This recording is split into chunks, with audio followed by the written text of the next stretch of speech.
राधे राधे। जय श्री कृष्णा। आपका हमारे YouTube चैनल भक्ति स्टूडियो में बहुत बहुत स्वागत है। आज मैं आपको दशा माता की कहानी सुनाने जा रही हूँ। अगर आपको यह कहानी पसंद आई तो दशा माता की जय कमेंट बॉक्स में ज़रूर लिखें। चैत्र मास की 10वीं तिथि को दशा माता का पर्व मनाया जाता है। इस दिन दशा माता की कथा पढ़ने या सुनने से 10 गुना अधिक फल मिलता है। मान्यता है कि दशा माता की पूजा और कथा पढ़ने से घर में सुख समृद्धि आती है। दशा माँ देवी शक्ति का अवतार है और मुख्य रूप से गुजरात में इनकी पूजा की जाती है। दशा माता जीवन को बेहतर बनाने वाली देवी है। लोग जीवन में शांति और समृद्धि के लिए उनकी पूजा करते हैं। उनकी पूजा करना अत्यंत पुण्यकारी माना जाता है। अब हम कहानी सुनते हैं।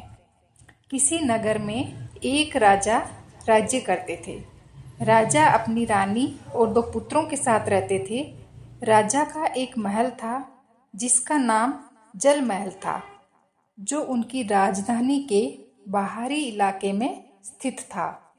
एक शाम रानी अपनी सेविकाओं के साथ जल महल में गई। खिड़की से रानी ने गांव के तालाब के पास व्रत में लीन कुछ गरीब महिलाओं को देखा। वे दशा माता की पूजा में लीन थी। रानी आश्चर्यचकित थी क्योंकि उन्होंने इस अनुष्ठान के बारे में कभी नहीं सुना था।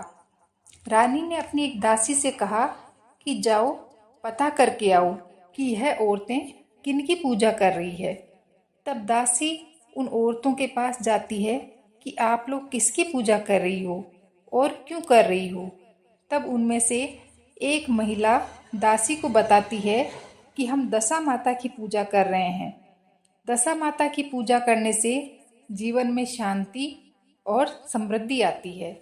फिर दासी ने आकर रानी को दशा माता के व्रत के बारे में बताया।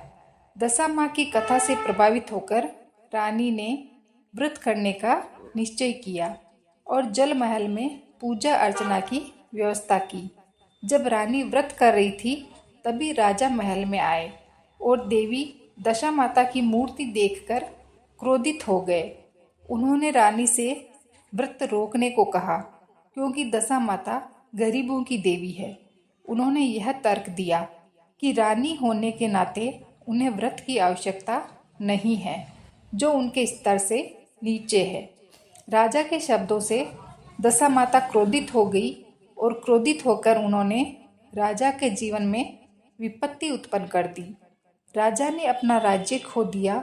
जहाँ भी राजा गए वहाँ विनाश छा गया। बाग सूख गए, कुएं सूख गए, उनके उपहार पत्थर बन गए। उन्होंने अपने पुत्रों को भी खो दिया और अंत में एक पड़ोसी राजा ने उन्हें कैद कर लिया।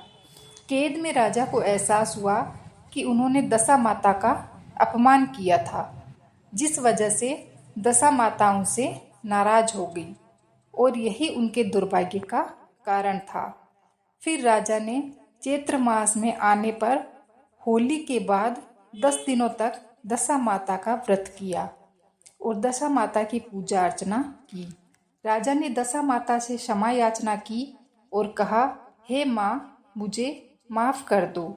दशा माता राजा की पूजा से प्रसन्न हुई और दशा माता की कृपा से राजा को फिर से अपनी खोई हुई सारी संपत्ति, महल, उनके पुत्र सब वापस मिल गए।